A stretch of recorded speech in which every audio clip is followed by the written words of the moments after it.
Back in the kitchen with Karen Doster of the Wisconsin Milk Marketing Board with another fun new idea for you. Why not switch up your side and instead of doing regular potatoes, do double or twice baked sweet potatoes with candied bacon and cheese. Yes, of course, everything in there that you love. And this actually uses Wisconsin cheddar cheese, sharp cheddar cheese, so it provides some great flavor to it. It's the same color as the sweet potatoes too, so you can't even tell it's in there, but it adds a great depth of flavor to it. Now, let's start with the bacon. So the first thing you did is you fried up some bacon. Yes, I had 4 pieces of bacon, thick sliced bacon, fried it up, took it out and let it drain there, crumbled up the bacon. Back in the pan where the bacon grease still is, I added 2 tablespoons of brown sugar to dissolve it. Okay, then added the bacon bits back, stirred it around to coat it, and then took it out. And so you have kind of a candied bacon bits here. Ooh. So part of that's going to go into the mixture, and some is going to go on top. What I'm liking about this is I'm not a big fan of those really over-the-top sweet potatoes where they've got marshmallow and brown sugar and you know all that kind of stuff. I used to like that as a kid. These days I'd rather just eat dessert. So this has some savory going on, which is really fun with the cheese and the bacon. So all right, roasting the sweet potatoes. Yeah, we have 4 sweet potatoes. You want to bake them and then let them cool a little bit, and then what we want to do is you want to slice about 1/3 of it off. Okay. Just like you would, you know, twice baked potatoes, right. The regular ones. And then you're going to take out even the filling from the top there. Okay. All right. And then scoop it out. Now, again, you're going to be restuffing these potatoes. You scoop out that flesh, but try not to puncture the bottom. Leave a little bit of that in there. Right.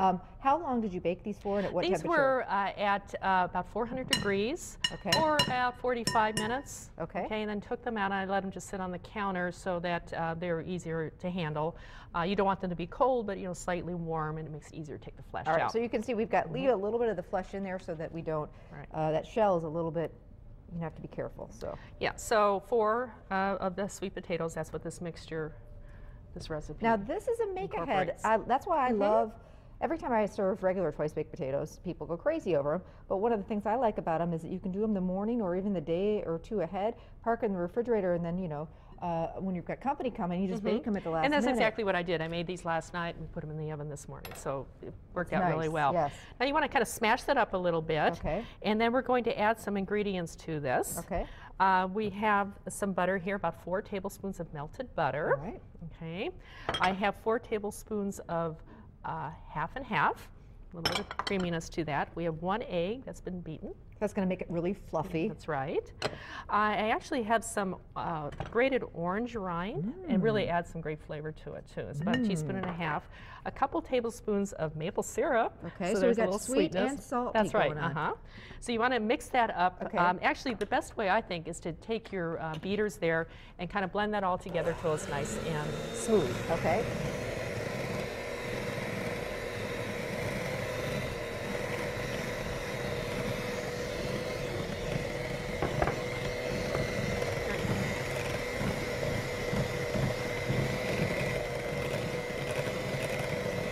Looks about right there. These are a little chunky, so we'll just really get it going.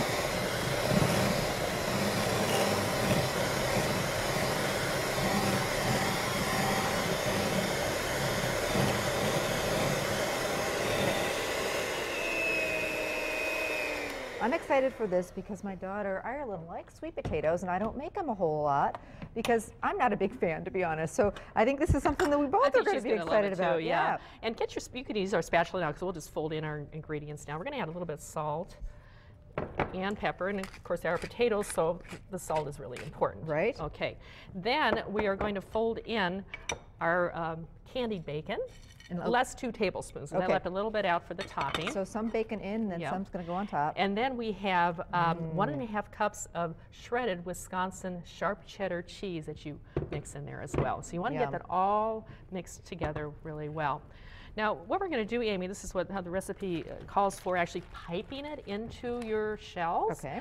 If you prefer, you could probably just scoop it in as well, but this kind of makes it kind of fun. And you could use a plastic bag, which makes it real easy. That's what I have around my house, but if you have one of those other kinds of attachments that makes like a fancy design, that would be fine too. Okay. So I have them in my bag here, and I'm going to cut off a little bit. I'll bring it over to you. And then what we're going to do is basically just kind of squeeze it in there like this. There you go. So all of it comes out. And then you can kind of fix them up a little bit there. straighten it out. And you don't have to do this step. You can just spoon them in there. Yeah, that's fine too. But everyone usually has some kind of plastic bag around, so this might be a fun way to do it. So that's how that works, okay? And if you're doing a dinner party, like I say, it'd be real pretty to do, like the fancy restaurants do, you know, do a kind of a star tip. We've got time. We'll go okay, ahead, yeah. sure, we can do that. All right.